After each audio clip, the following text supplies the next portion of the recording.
Alex Crook, tell me, what do you know about Rafa Benítez? Is this the day that all Evertonians find out that he's the man?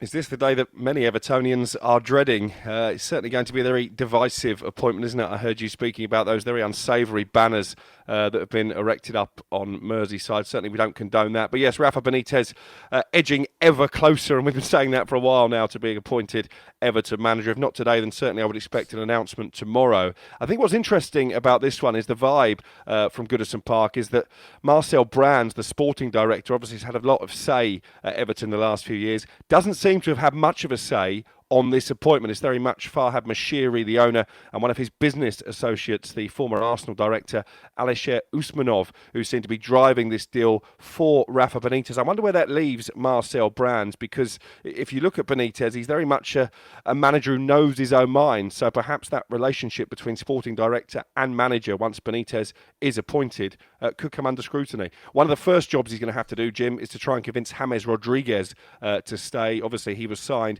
by Carlo Ancelotti, had a very good relationship with Benitez's predecessor at Goodison Park, and there are strong rumours coming out of Italy that AC Milan are keen on James Rodriguez, and that would be a move he would be keen on as well.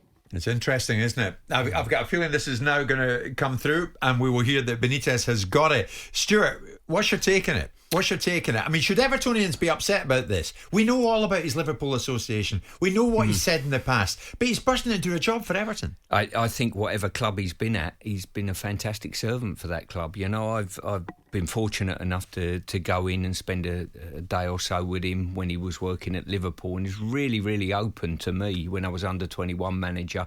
Always got on really well with him on the circuit, and I think it's a really good appointment. He knows the league. He's got a great CV. I mean, he ticks so many boxes as a manager. It's a no-brainer for me, to be honest with you. Now, Alex, on Friday, did I say it, sources reliably informed us to expect Manchester City to come in at some stage with a 100 million plus bid for Jack Grealish. Might take days, could indeed be weeks, but the thought process was they will be in. Would that secure the deal? Well, it probably would, we were being told. But of course, we're well aware, Alex, Villa don't want to sell him. Of course they don't. They're in the process of negotiating a new deal with Jack's representatives. We've seen a situation like this before elsewhere. Someone close to Villa told me over the weekend, action speaks louder than words. And we get that. Now, Alex, before I come to you for the latest on this, because I've heard from many Villa fans over the weekend, sure, I'll get your take on it as well. Earlier this morning, former Villa striker Gabby Agbonlahor gave his take on Breakfast with Laura and Ali about the very prospect of Villa losing Grealish to City. I've got my Villa head on, disappointed. He's the talisman, the main player. Everything goes through him. But if you're looking at it from a neutral, then you can see why people would want him to go, And if he did go, I think every Aston Villa fan would not hold anything against him. No. Players have left Aston Villa in the past. Gareth Barry's, he was at Villa for 11, 12 years. He left and no one held anything against him. So as much as I don't want him to leave, if it did happen, I'm sure every Aston Villa fan wouldn't hold anything against him. So that was Gabby this morning, Alex. Gabby also said to me in the office this morning, look, I mean, Jack, like everybody else, wants to win the big prize. He wants to win the Champions League. Yeah, and you can understand that. And I think he's been a tremendous servant to Aston Villa, because never a summer goes by when one of the big clubs isn't linked with Jack Grealish. I think he's stayed loyal to them, obviously helped get them up from the Championship into the Premier League. I know he's a local boy, he's a Villa fan. It will probably be with a heavy heart, but you can't turn down the chance to go and play for Pep Guardiola at Manchester City. And even though they don't necessarily need the money, £100 million for Aston Villa, that is a huge sum that's been put on the table. And we hear this morning that they've gone back in with a second bid for Emile Smith-Rowe. Arsenal have rejected that. They want to tie him to a new contract. But the fact they've already signed Buendia, the fact they are trying to sign Smith-Rowe, suggests to me they are planning for Jack Grealish's departure. It sounds like, when I look at teams doing their business like that, as though they've bought players in ready to smooth the way for a potential movement. Now, whether they decide to sell him or not is up for debate. The bottom line is, they're Buendia coming in already. Sometimes the panic starts when you sell somebody. You've got the money. Everyone else knows you got the money, and all of a sudden you're fumming around trying to replace him. They seem to be replacing before the actual event, which I think is common sense.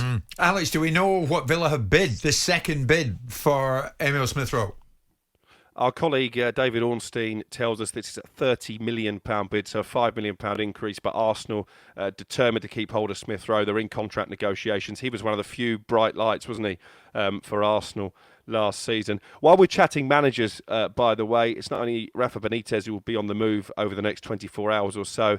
I've spoken to someone very close to Scott Parker this morning. I said, would you expect his departure from Fulham to be confirmed today? They say absolutely. And we know once that departure is confirmed, he is very likely, 99% likely, to pitch up at Bournemouth. And that does have ramifications for another Championship club, Steve Cooper, who of course has been linked with Crystal Palace. I know he is on their lengthy list of targets. Fulham keen on him as well. The stumbling block is a £3 million release clause that Swansea have inserted into his contract. At the moment, I'm not sure that Fulham really want to pay that. So it's going to be fascinating to see how that one pans out as well. How do you follow that one, Stuart? So Parker to Bournemouth, Cooper to Fulham.